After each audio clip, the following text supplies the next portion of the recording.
धर्मवीर छत्रपती संभाजी महाराज की जय। भारत माता की जय।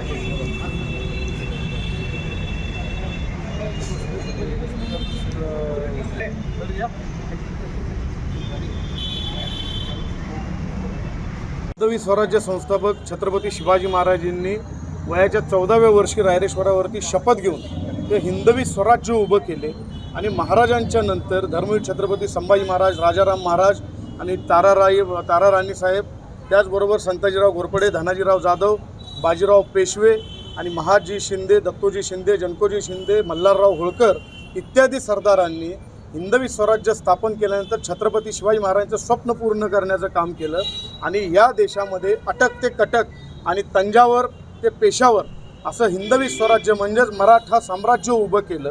हा इतिहास आत्तापर्यंत 8वीच्या पुस्तकामध्ये हा इतिहास छापलेला होता। मात्र राजस्थानमधील काही मंडळींच्या तक्रारीमुळे NCERTने हा नकाशा म्हणजे हा जे काही आपल्या पूर्वजांचं कर्तृत्व आहे, हिंदवी स्वराज्याचं, मराठा साम्राज्याचं जे काही कर्तृत्व या पुस्तकामध्ये होतं ते एखाद्याच्या तक्रारीमुळे NCERTनं ते हटवलेलं आहे। त्यामुळे पानिपतपासून त्या जिंजीपर्यंत आणि अटकपासून कटकपर्यंत एवढा मोठा पसरलेला हिंदवी स्वराज्याचा रणसंग्राम आहे, हे मराठा साम्राज्य आहे, हा इतिहास कुठंतरी झाकण्याचं काम या NCERTच्या माध्यमातून होत आहे। याला आम्ही तीव्र हा विरोध करत आहे, कारण मराठ्यांच्या या महाराष्ट्रातील 18 पगड जातीतील मराठ्यांच्या रक्तानं या देशाची सीमा आखलेली आहे आणि हा जर इतिहास कोणी पुसायचं काम करत असेल तर त्याला योग्य उत्तर आमच्याकडून दिलं जाईल। आत्तापर्यंत महाराष्ट्रामध्ये अनेक इतिहास संशोधक आहेत, संघटना आहेत, यांनी विरोध केलेला आहे। आम्हीसुद्धा या निर्णयाला विरोध करतो। NCERTनं जर त्यांच्याकडे तक्रार कुठली आलेली असती आणि त्यांनी जर महाराष्ट्र शासनाकडे अभिप्राय मागवायला पाहिजे होता, या संदर्भातले मराठा एम्पायरचे पुरावे जे असतील ते सादर करण्यासाठी वेळ द्यायला पाहिजे होता आणि मग शहानिशा करून याच्यावरती निर्णय घ्यायला पाहिजे होता।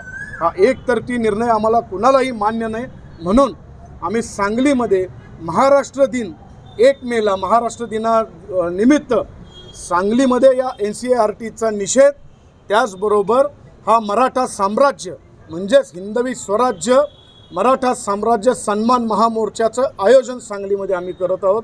सुरुवात सांगलीमधून होईल। महाराष्ट्रामध्ये अनेक ठिकाणी अशा प्रकारचे मोर्चे आम्ही आयोजित करणार आहोत। या मोर्चामध्ये श्रीमंत छत्रपती उदयन महाराज यांच्या मार्गदर्शनाखाली हा मोर्चा होणार आहे। संभाजीराजे छत्रपती नागपूरचे मोदोजीराजे भोसले यांनासुद्धा आम्ही निमंत्रित करणार आहोत। त्याचबरोबर छत्रपती शिवाजी महाराजांच्याबरोबर जे काही सरदार होते त्यांचे वंशज आपल्या सांगलीमध्ये या मोर्चासाठी उपस्थित राहणार आहेत।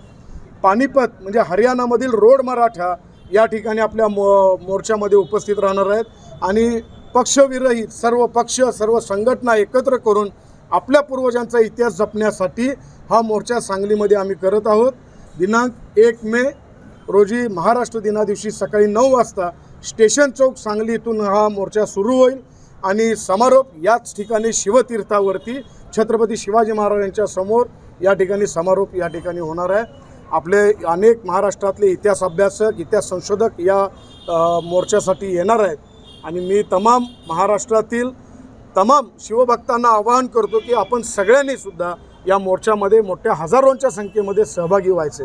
आपल्याकडे जे पुरावे आहेत, जो इतिहास आहे आपला, पानिपतची लढाई असेल, अटकची असेल, कटकची लढाई असेल, तंजावर, जिंजी इत्यादी लढाई असतील, कलकत्ता म्हणजे पश्चिम बंगालमध्ये सुरावर्दी खानच्या विरोधात केलेली मोहीम असेल, अनेक मोहिमांचे पुरावे आपल्या बखरीमध्ये आहेत, आपल्या इतिहासामध्ये आहेत। NCERTने जरूर अशा प्रकारचं आव्हान केल्यास NCERT पुढे हे सगळे पुरावे मांडणार आणि पुन्हा एकदा आपल्या हिंदवी स्वराज्याचा म्हणजे मराठा एम्पायरचा नकाशा या पुस्तकांमध्ये छापण्यासाठी आम्ही भाग पाडणार।